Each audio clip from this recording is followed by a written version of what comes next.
Every year, the United States Postal Service takes and delivers 142 billion mailed items.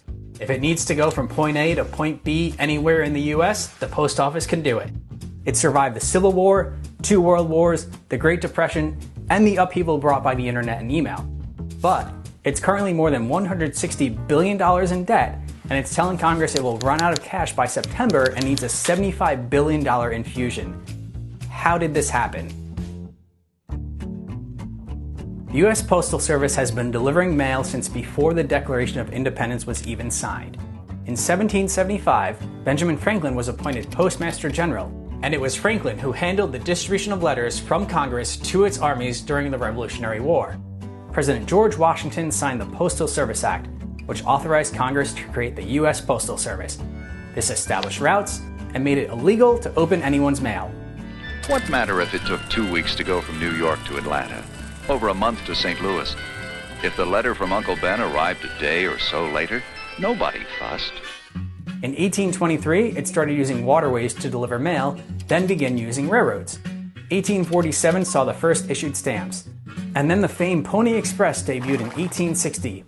In 1896, it began delivering to some rural addresses, meaning residents no longer had to go to the town post office to get their mail. By 1923, all houses were required to have a mail slot.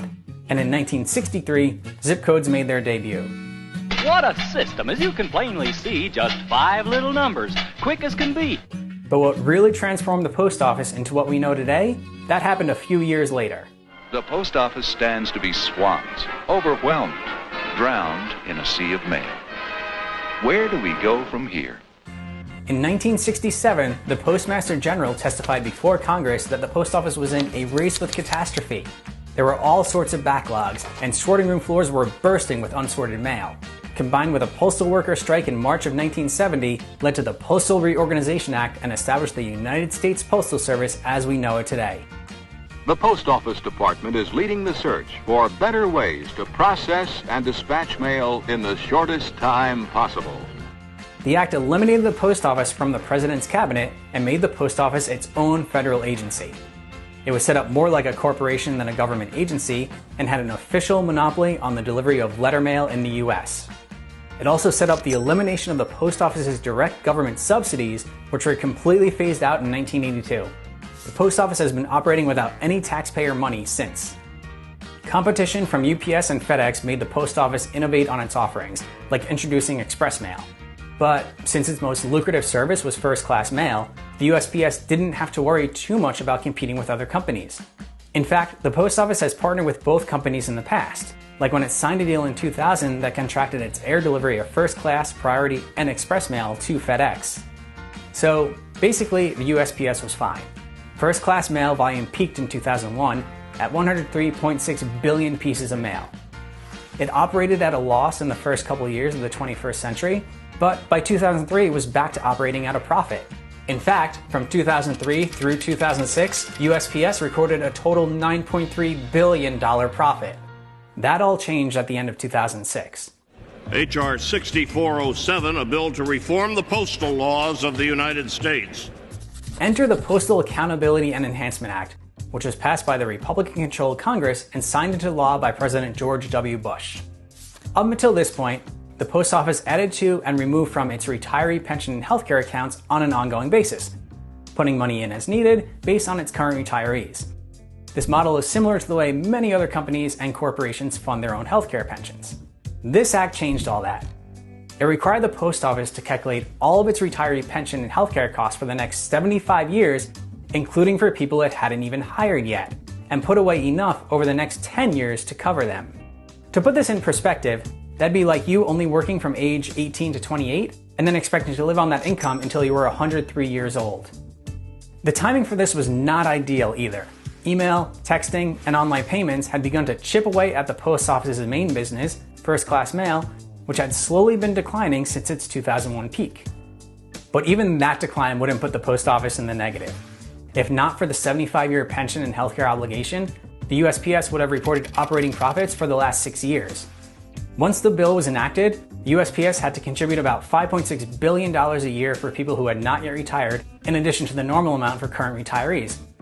In 2006, prior to the new bill, this was $1.6 billion for those who were already retired.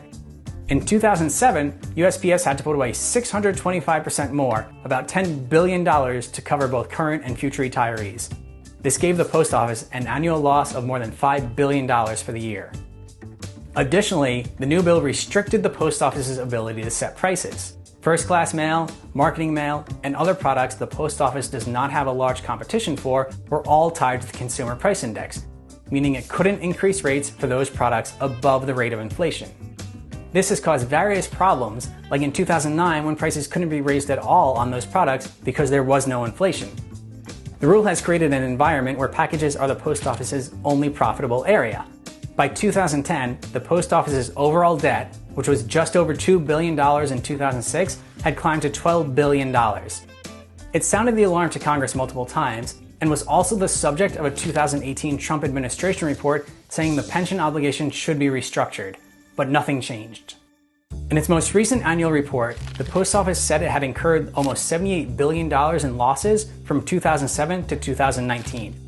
It couldn't afford to make any payments into the fund from 2012 to 2016, and now owes about $55 billion related to its future pension and health benefit obligations. Which brings us to today. As with many other industries, the coronavirus has taken its toll on the post office. First class and marketing mail have plummeted, and the post office expects a $13 billion decline in revenue. The Postmaster General has told Congress she expects the USPS to be completely out of cash by September. This would make it unable to pay its employees and could quickly cause disaster in mail delivery across the country, especially in rural areas not serviced by UPS and FedEx. So, can it be saved? The Post Office is now asking Congress for a $50 billion cash infusion, along with a $25 billion loan. The initial bailout bill Congress passed in March provided $13 billion for the Post Office, far less than the $25 billion the organization was seeking in the bill. However, President Trump threatened to veto any bill that bailed out the Post Office, so the bill was changed before signing to a $10 billion loan, 13% of the $75 billion it had originally asked for, and another $10 billion to add to its debt. And then in early May, Trump appointed Louis DeJoy the new Postmaster General, and he will take the reins of the organization on June 15th. Unlike the last three Postmaster Generals, DeJoy is not a career employee. He is a large GOP donor and the former CEO of a logistics company.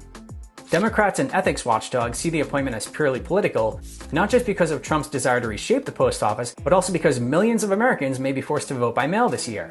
Which means the future of the post office is likely to become a political issue this spring and summer, especially if its cash flow starts running dry. And those at risk? The 497,000 Americans who rely on the USPS for their jobs, and the 329 million Americans who rely on it for paying bills, medication, and everything else the USPS delivers through rain, sleet, snow, and even pandemics.